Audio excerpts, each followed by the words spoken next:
Sir YS Jaganmohan రెడ్డిని arrest చేసేందుకు ఈ ప్రభుత్వం కుట్ర చేస్తుంది, అక్రమ కేసులు బనాయించక ఒక పెద్ద ప్లాన్ జరుగుతుంది అనేది పేరు నాని గారు చెప్తారు.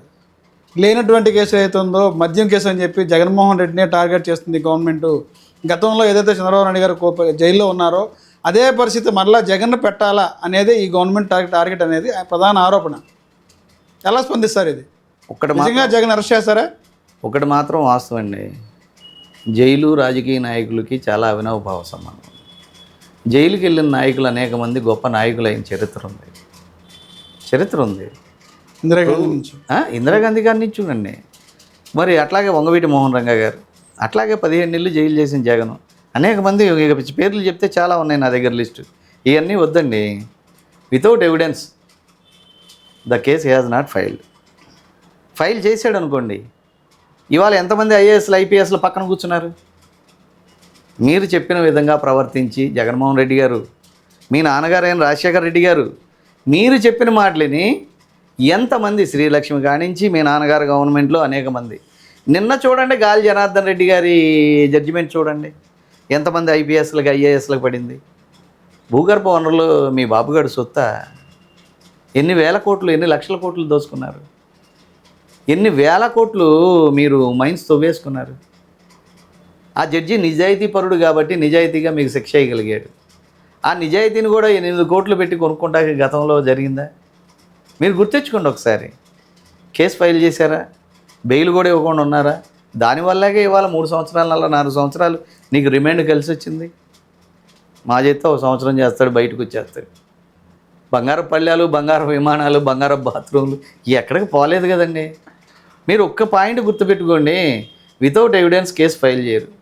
జగన్మోహన్ రెడ్డి మీద ఆల్రెడీ ఇదే మీరు ఇంత ఇదిగా మాట్లాడుతున్నా, జగన్ను అరెస్ట్ చేస్తారు, వాళ్ళని అరెస్ట్ చేస్తారు. మీరు ఎంతమందిని అరెస్ట్ చేశారు? ముఖ్య నాయకుల ఆరోపణ. మీరు ఎంతమందిని అరెస్ట్ చేశారు? జగన్మోహన్ రెడ్డి గారు, రఘురామకృష్ణరాజు గారికి జరిగింది ఏంటి? ఆలోచించండి. ఒక ఎంపీని పట్టుకుని అరికాలు కోటింగ్ ఆ విధంగా ఇచ్చి, చంపటానికి ఆ విధంగా చేసి, గుండెల మీద ఎవడు కూర్చున్నాడో కూడా చెప్పాడే మొన్న. ఎవరు కూర్చున్నాడో కూడా చెప్పాడే పాపం రఘురామకృష్ణరాజు గారు. అన్ని విధాలుగా మీరు చేసి 30 ఏళ్ళు మన గవర్నమెంట్ ఉంటుందని మీరు చెయ్యరాని పనులు చేసి ప్రజల్లో యూట్యూబ్ మీడియా పెరిగిందండి. ఇదివరకు టీవీ దగ్గరికి వెళ్తేనే మాకు న్యూస్ వచ్చాయి. ఇవాళ జేబులో ఫోన్ తీసి ఇలా కొట్టంగానే అన్నీ వచ్చేస్తున్నాయి. మీరు చేసింది తెలుస్తుంది, కూటమి చేసేది తెలుస్తుంది. రేపు ఎవరికి ఓటేయాలనేది ప్రజలు ఒక నిర్ణయానికి వచ్చేస్తున్నారు. దయచేసి ఈ మీడియా, యూట్యూబ్ మీడియా నుంచి ఈ 3వ కన్ను అంటారే, ఆ 3వ కన్నుగా తయారైంది మీ బోటి యూట్యూబ్ మీడియాస్. సార్, కూటమి ప్రభుత్వం ఏర్పడిన తర్వాత జనసేన పార్టీ బలపడిందా, బలహీనపడిందా? ఈ ఏడాది కాలంలో అధికారం చేపట్టి ఇప్పటికీ ఒక 1 year అవుతుంది. పార్టీ బలపడిందా, బలహీనపడిందా? పార్టీకి ఎనలేని పేరు వచ్చింది. పార్టీ బలపడింది, బలపడుతుంది, ఇంకా బలపడాల్సిన అవసరం ఉంది. సింబల్ ప్రతి ఇంటికి వెళ్ళిపోయింది.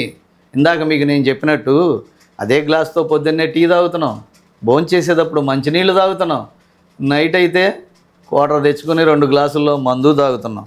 ప్రతి దానికి ఉపయోగించేది గ్లాసు. ఆ గ్లాస్ వచ్చి జనసేన సింబల్. ఈ సింబల్ ఇంట్లోకి వెళ్ళింది, కానీ జనసేన నాయకులు ఇళ్లల్లోకి వెళ్ళటం కొంచెం వెనకబడ్డారు. నాయకులు మీరు ఇళ్లల్లోకి వెళ్ళండి, పవన్ కళ్యాణ్ గారికి అండగా ఉండండి, పార్టీని డెవలప్ చేయండి. పవన్ కళ్యాణ్ గారు అడవులో ఉన్న కోయాళ్ళతో కూడా మంచి మర్యాద సంపాదించేశాడు. ఉద్దానవన రోగుల్లో మనసుల్లో సంపాదించేశాడు.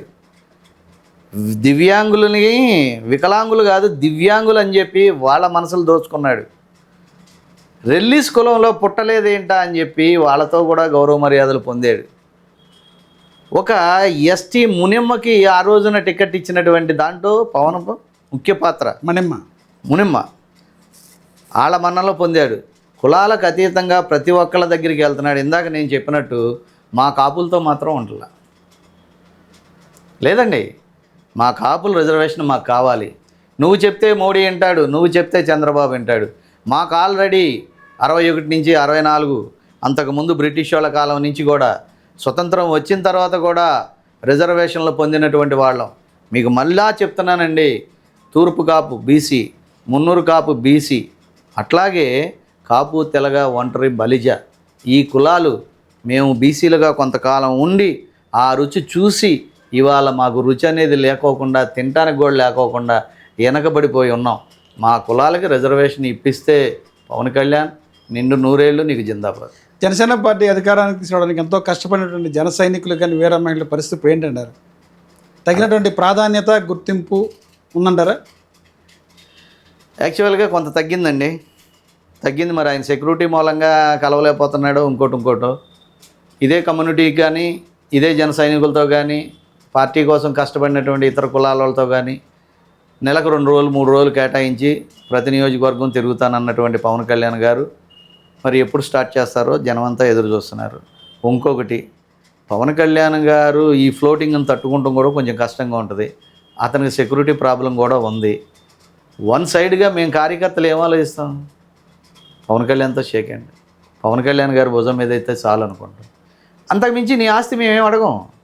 నేను బాగా కష్టపడి పనిచేసేవాళ్ళం. ఆస్తులు పోగొట్టుకున్నాం. ఆస్తులు పోగొట్టుకున్న వాళ్ళం, పొలాలు ఉన్నాయి, ఆస్తులు ఉన్నాయి, అన్నీ ఉన్నాయి, కష్టపడతాం. దైనందిక జీవితం ఎప్పుడు కూడా ప్రభుత్వం దగ్గర 10 రూపాయలు తీసుకుని బియ్యం తెచ్చుకుని ఇంట్లో వండుకున్న వాళ్ళు ఎవరు లేరు జన సైనికులు. జనసేన పార్టీకి ఎదురు పెట్టుబడి పెట్టిన వాళ్ళే. అలాంటి వాళ్ళు కోరుకున్న విధంగా మసులుకోవాల్సిన అవసరం పవన్ కళ్యాణ్ గారికి ఉంది అని తెలియదు.